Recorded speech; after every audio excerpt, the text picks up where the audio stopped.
referiré a aquest únic poema que és repetitiu, acumulatiu i creixent. Parla del mar, de la naturalesa, i és un homenatge a la Mediterrània.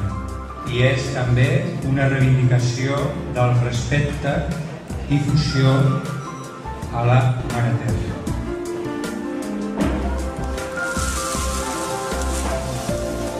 Cel de sorra, vent de lluna, aus com estrelles, núvols en onades, mar de sorra, peixos i barques, platja de roca.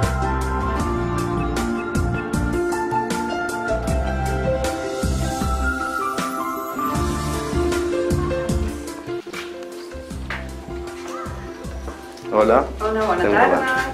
Estem aquí a Melianes, a la casa taller de l'artista Jordi Trapero, que fa una petita exposició dels seus inicis com a pintor, com a artista, de l'any 1967 al 1971, i ara mateix ell mateix ens anirà explicant una mica aquests inicis. Bona tarda. Molt bé. Hola, bona tarda.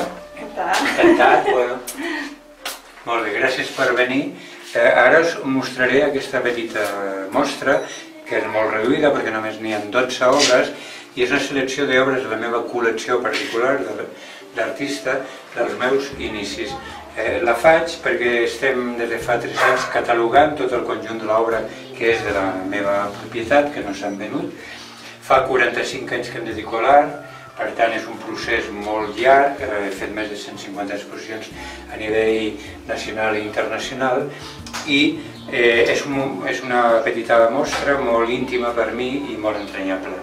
És important perquè presento sobretot obres dels principis autodidàctics i després del període de l'escola d'arts aplicades i oficis artístics.